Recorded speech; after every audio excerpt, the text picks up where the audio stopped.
What's good, y'all? It's KyngStef, and let's talk about Kengan Ashura, a manga I've been wanting to read for like a while now, and then I finally got to read it. And after reading 236 chapters of this series within a week or so, like that, it's become a personal favorite of mine. Kengan from start to finish is one big tournament from where these corporations from around the world select fighters to participate in a tournament for two main reasons: money and be associated as the president of the Kengan Association, which is an underground, or for their term that they like to use, underworld fighting association, where in the Kengan matches there are no rules. You either incapacitate your opponent, or in some cases you kill them. It's essentially one big proxy war between corporations and their selected fighters. Characters Tokita Oma and Yamashita Kazuo, they're a very encouraging dynamic. I think that's the best way to describe them. Oma, who is the main character in terms of our fighter, he's a great character throughout his journey to the tournament, and pretty much after that he's a good character. He brings something so simple to the series that it really makes it stand out, and something I find relatable. He wants to prove that he's the strongest, not to anyone but to himself, and when he sees fighters that are incredibly strong, or even some that are stronger than him, he respects their strength and will nearly kill himself, even when he can just take the easy way out and kind of just forfeit, or you get a substitute in the later matches. But he always believes that victory is in his sights. Something I enjoy about his character is his personality. Pretty much he's very laid back. He's a genuine dude, surprisingly, and you wouldn't really get that feel when you first see him. He kind of comes off as someone who's going to be pretty stoic and kind of a hard ass, but he's not really that. But he does have a bit of an edge to him, which I always find pretty cool in my protagonist. And to add more layers behind Oma, there's also a mystery throughout the series of who trained Oma. How did he learn this technique called the advance? And Oma has a messed up memory, trying to remember what these people were in his life, what they meant to him, and how he has to remember of who really is he. And there's Yamashita, who's a middle-aged man, who's given up on the idea of having these dreams and being acknowledged by others when he was younger, and now he has his family being the number one thing that he really cares about, which even that has his own problems that he goes through throughout the series. And as we really get to see who his family is and what's a part of him, you really come to appreciate the fact that Yamashita has grown, and he doesn't have these grand goals, but his family is his number one pride. And I find that pretty cool for him, and him and Oma kind of meeting together. In the end, it becomes one of the best dynamics I've seen in manga. For the Kengan tournament is great, and is one of the best, and because it only takes about 40 chapters, and it introduces characters, whether pivotal or not, that really play cool roles later on, and that make you appreciate the characters even more when they have scenes or moments outside of the fights in the tournament.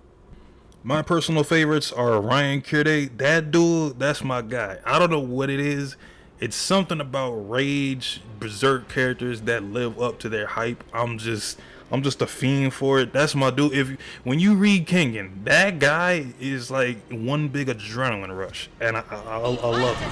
Yeah, Oma, of course. I really like Oma as the main character. Imai Cosmo, I love his style and the fact that he's a prodigy. I'm a fan of jiu-jitsu, so I like the fact that he uses that. He's incorporating the grappling, and I love that him being the main one that does submissions really helps him stand out, especially when people go up against him. They actually fear that he's going to get them on the ground, that they have to do all sorts of which ways to get out of it. I really like that. Kuroki is like a guy in the shadows that's a incredible beast. Like, that guy he's that guy.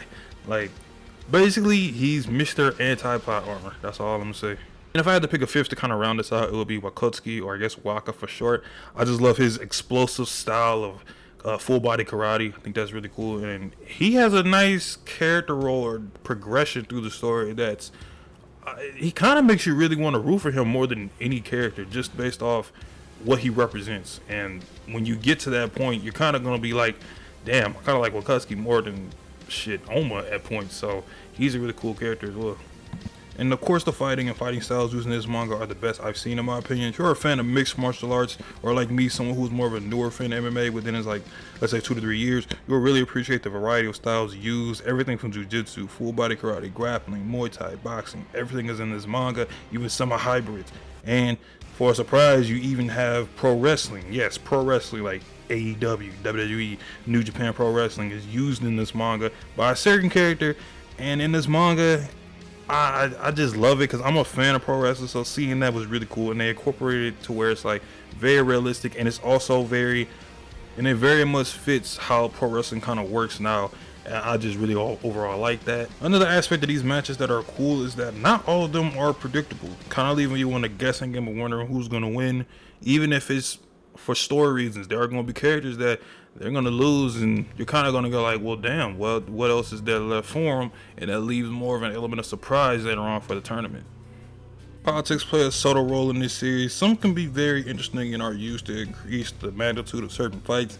The corporation chairmen and etc. Sometimes it could just feel like, this is good, but you know, I kind of want to see the next match. You know, they do, like, not all of them are kind of like that, but there are key ones where it's like, okay, now I really want to see this fight even more. And there are some that can kind of get in the way of it and be like, I don't really need this to hype up the fight or even to produce the story, because I can tell it's not gonna be that vital going forward. So, you know, but it's not really forced upon you. It's pretty well used. Kengan as a series, it's just a character for everyone to follow. The backstories are done fantastic. They're used in a way that it doesn't really interrupt the flow of the matches at all. Give you the background of characters and making some of these fights mean more than the tournament. And I forgot to say, the art is great and perfect for this series, with this style being very bold, impactful, and yet still versatile when it really wants to switch up the tone for certain scenarios, whether funny, very, very dramatic, or something very laid back. The art is one of the best parts of this series, and is one of my favorites to actually read, and it gets even better as you progress through the story. If you are new to the channel, feel free to subscribe, like the video, leave a comment if you like. Now, it's time for me to read Kengan Omega, and I'll holler at y'all in the next one. Peace.